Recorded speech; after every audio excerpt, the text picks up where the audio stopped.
सभी परिजनों को सादर प्रणाम। आज एक विशेष सभी परिजनों से चर्चा करनी थी। इस संसार में जब हम पैदा होते हैं तो बड़ी सहजता से बहुत मीठे मीठे बंधन हमारे जीवन को बांध लेते हैं, जो पिता के रूप में, पति के रूप में, पुत्र के रूप में, संतान के रूप में, बंद बांधवों के रूप में। बस ऐसा लगता है कि जीवन में संपूर्ण स्वर्ग हमें मिल गया, बस यही अपना संसार है, यही खुशियां हैं और यही सच्चाई है।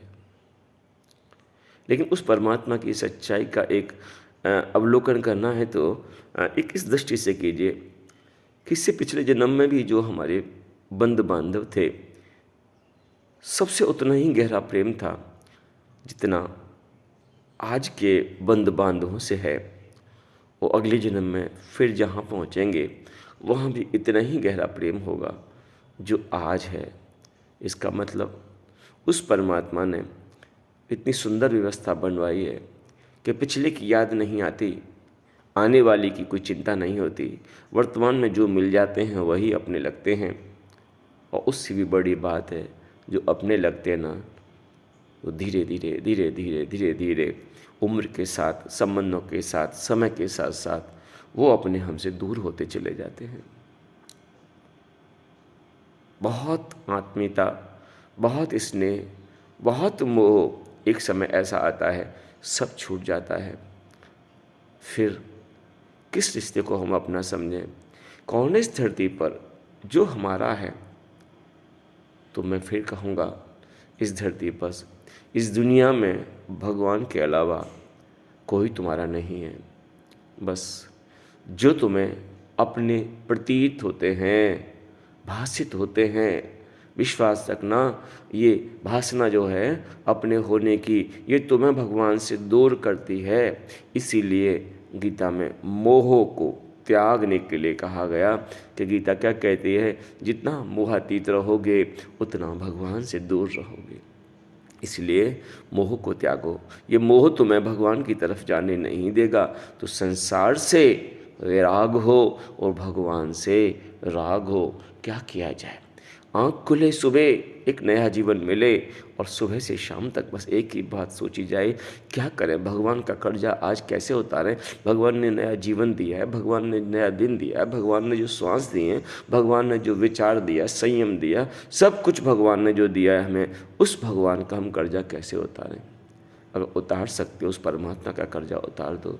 अगर किसी से प्रेम करना है, किसी भी रूप में अगर तुम्हें प्रेम करना, याद रखना, संसार के प्रेम में तुम एक से बहुत प्रेम करोगे लेकिन दूसरे से नफरत हो जाएगी, तीसरे से बहुत प्रेम करोगे चौथे से नफरत हो जाएगी। संसार का प्रेम सबके प्रति एक रस, एक स्थिति, एक अवस्था में हो ही नहीं सकता, क्योंकि ये प्रेम स्वार्थ से भरा हुआ है, ये प्रेम मतलबों से भरा हुआ है, ये प्रेम वहाँ तक सीमित है जो मेरे जिस काम आ जाता है, मेरा प्रेम उतना गहरा होता चला जाता है। इसलिए ये गांठ बांध लीजिएगा, ये प्रेम ट्रांसफ़र होता रहता है। आज तुम पैदा हुए हो, जब तुम संतान हो तो तुम्हारा प्रेम माँ बाप के प्रति बहुत ज़्यादा हो सकता है, लेकिन जब तुम्हारी संतान हो जाएगी तो प्रेम माँ बाप के प्रति नहीं रह जाएगा, फ़र्ज रह जाएगा, और प्रेम तुम्हारा तुम्हारी संतान के प्रति ट्रांसफ़र हो जाएगा, और ये क्रम यूं ही चलता रहेगा। इसलिए इस चक्रव्यूह से बाहर आना है तो बस ईश्वर की शरण में आइए, भगवान की शरण में आइए।